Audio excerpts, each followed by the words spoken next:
नमस्कार, मी डॉक्टर श्रुती, तुमची skin and hair expert. Doctor, माझे केस खूप गळत आहेत, मला खूप टेन्शन येते, काहीतरी करा आणि ही केस गळती थांबवा, अशी कंप्लेंट घेऊन येणाऱ्या पेशंटचं प्रमाण भरपूर असतं.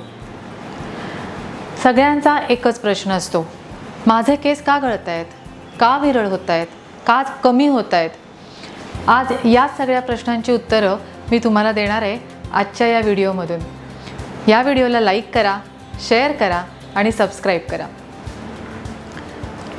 केस गळतीची कारणं किंवा केस कमी होण्याची कारणं सांगण्या अगोदर एक गोष्ट महत्त्वाची आहे ती सांगते. पुरुषांमध्ये आणि बायकांमध्ये जो बाल्डनेस पॅटर्न असतो किंवा केस कमी होण्याचा जो पॅटर्न असतो तो वेगवेगळा असतो.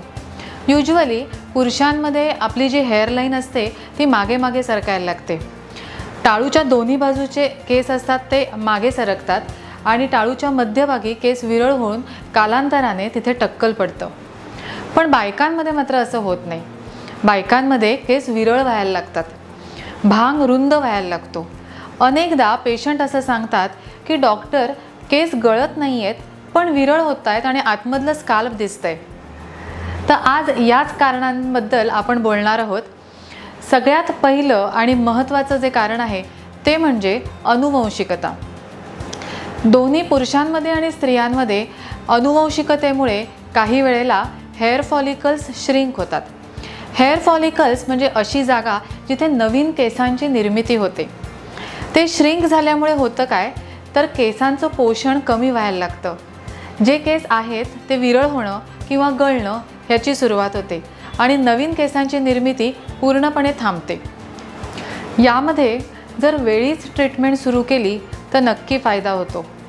औषधी ट्रीटमेंट आणि याशिवाय हेअर फॉलिकल्सना स्टिम्युलेट करणारी ट्रीटमेंट, अशा 2 प्रकारच्या ट्रीटमेंट्स होऊ शकतात, अर्थातच तज्ज्ञांच्या सल्ल्याने. पुढचा जो फॅक्टर आहे तो म्हणजे वय.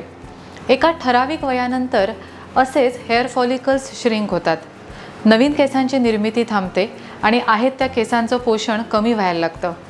यामध्ये सुद्धा जर वेळीच ट्रीटमेंट सुरू केली तर नक्की फायदा होतो. त्यापुढचा फॅक्टर आहे न्यूट्रिशनल डेफिशियन्सीज.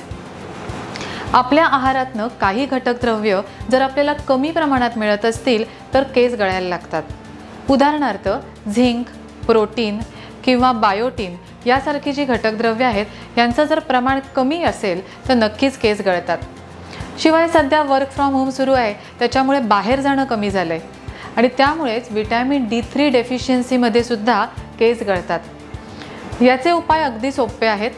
त्या डेफिशियन्सीज जर आपण क्युअर केल्या तर नक्कीच केस गळती थांबते आणि नवीन केसांची निर्मितीही सुरू होते. यापुढचा जो फॅक्टर आहे तो म्हणजे स्ट्रेस. जर तुमचं मानसिक संतुलन किंवा मानसिक स्वास्थ्य ठीक नसेल तर तुमचं केसांचं स्वास्थ्यही ठीक राहू शकत नाही.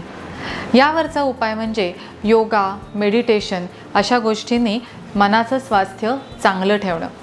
एखादी दुःखद घटना किंवा खूप मोठं आजारपण यानेसुद्धा स्ट्रेस येतो.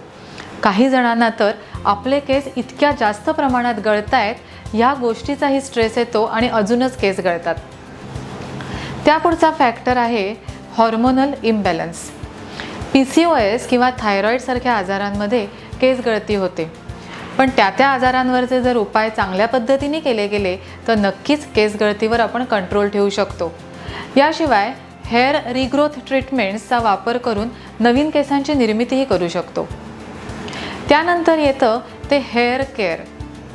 हेअर केअर या गोंडस नावाखाली हेअर स्टुडिओज, हेअर स्पाज किंवा पार्लर्समध्ये ज्या ट्रीटमेंट्स दिल्या जातात त्यामुळे खरं तर केसांचं नुकसानच होतं.